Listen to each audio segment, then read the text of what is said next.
جمعۃ المبارک دے آداب تمہیدن کچھ عرض کرنا چاہنا۔ جمعۃ المبارک پیارے بھائیوں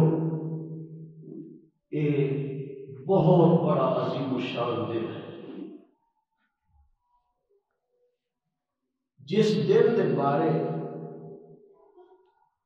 رحمت دو عالم نے خوشائی جڑی فرمائی، قال رسول اللہ صلی اللہ علیہ وسلم سید الایام یوم الجمعہ۔ آمنہ دلال صاحب شرف و کمال پیغمبر بے مثال ساری کائنات سردار جناب محمد رسول اللہ صلی اللہ علیہ وسلم نے فرمایا تیرا جمعہ کا دن ہے نا، یہ سردار دن، جمعہ کا دن بڑا عظیم الشان یہ دن ہے کہ جس دن جمعۃ المبارک ادا کرنے واسطے اہل اسلام مساجد کا رخ کرتے ہیں اور اس کے اجتماع میں شامل ہو کے اللہ کا قرآن کو سنتے ہیں، مدینے والے مصطفیٰ کا فرمان سنتے ہیں، جہدے نال بندے کے ایمان میں اضافہ ہو جاتا۔ اور جمعے والے دن فجر کی نماز اللہ اکبر فرمایا افضل الصلوات عند اللہ صلاۃ الصبح یوم الجمعہ فی جماعہ رواہ مسند احمد۔ حبیب کی بریہ علیہ السلام نے فرمایا اللہ کے ہاں جمعے والے دن جی فجر کی جماعت ہے نا، یہ بہت بڑی فضیلت والی۔ جمعے والے دن سورہ سجدہ کی تلاوت ہوتی، سورہ الدہر پڑھی جاتی، تو فرمایا افضل الصلوات عند اللہ، خالق کائنات کے نزدیک صلاۃ الصبح، صبح کی نماز کے لیے یہ جمعے والے دن یہ بھی بڑی فضیلت ہے۔ پیارے بھائیوں تسی انہاں فضیلت والے کاماں نوں شوق نال ذوق دے نال حاصل کرو تاکہ عرش والا رب سارے تے راضی ہو جائے۔ دنیا ایک مسافر خانہ ہے، اہل اسلام اس جامع مسجد محمدی کے آس پاس رہنے والے غیور باشعور مسلمانوں،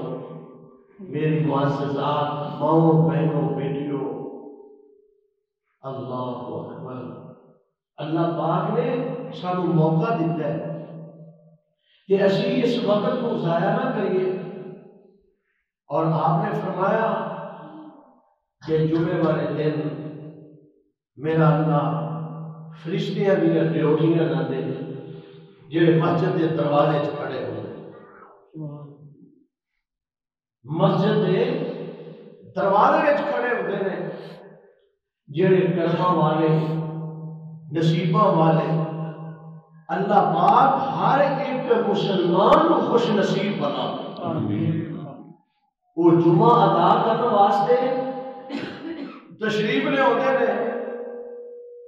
تے جو ہی وہ مسجد کے اندر قدم رکھتے ہیں،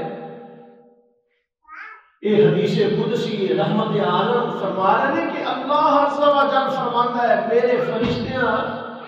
وہ پہلے آن والے دے نام اعمال وچوں اونٹ دی قربانی کا ثواب لکھتے ہیں، جڑا اس کو بعد میں چاہے گائے دی قربانی، یہ جی انہیں گائے لاکھ 1.5 لاکھ روپیہ دی لے کے دی اللہ دی راہ دی قربانی، بکرا لے کے پھر انہیں قربان کیتا ہے، مرغی لے کے انہیں قربان کی، پھر آخر نے انڈا، یعنی اللہ دی راہ دی انڈا ہدیہ کیتا ہے، قربان کیتا ہے، پھر جب وہ خطبہ شروع ہو جائے وہ رجسٹر اپنا بند کر دے، سامعین میں چاند کی بیٹھ کے خطبہ سماعت فرماتے ہیں، فرمایا پھر جڑا آئے یہ ادو تک بیٹھے نا جدوں تک 2 رکعت نماز نہ پڑھ رہے، چاہے خطبہ ہو رہے ہلکیاں ہلکیاں 2 رکعت، اور پھر قریب ہو کے بیٹھے تاکہ بعد والے آن والے کو جگہ ملے، بعد والا آن والا لوگوں کے کدیاں تو نہ پھلانتا ہوا آئے۔ رحمت دو عالم حضرت محمد مصطفیٰ صلی اللہ علیہ وسلم نے جمعے دے آداب سکھاندے ہوئے صحیح مسلم دے اندر، مسند احمد دے اندر، صحیح ابن خزیمہ دے اندر ایک آیا فرمایا اجلس بیٹھ جاؤ، وہ اگے آ رہے ہیں اتنے ہی بیٹھ جاؤ کیونکہ آئے بعد بچو تے کندھے نہ پھلانگو، جدوں آؤ پہلے فاستبقوا الخیرات الصف الاول فالاول، پہلو جدوں آؤ تے پہلی صف وچ آؤ تاکہ بعد والے آن والے کو جگہ ملتی جائے۔ تو میرے عزیز دوستو مسند احمد وچ یہ بھی ہونا ہے، آپ نے فرمایا جدی جمعرات یا جمعے والے دن موت آ گئی اللہ انہوں قبر دے فتنے کو بچا لے۔ قبر دا فتنہ اما جی عائشہ صدیقہ رضی اللہ تعالی عنہ صحیح البخاری میں فرماتے ہیں کہ رسول اکرم صلی اللہ علیہ وسلم اپنی ہر نماز کی تشہد وچ یہ دعا فرمایا کرتے اللہم انی اعوذ بک من عذاب القبر، اللہ میں تیرے کولوں قبر دے عذاب بھی پناہ، یعنی قبر دا عذاب۔ رسول اکرم صلی اللہ علیہ وسلم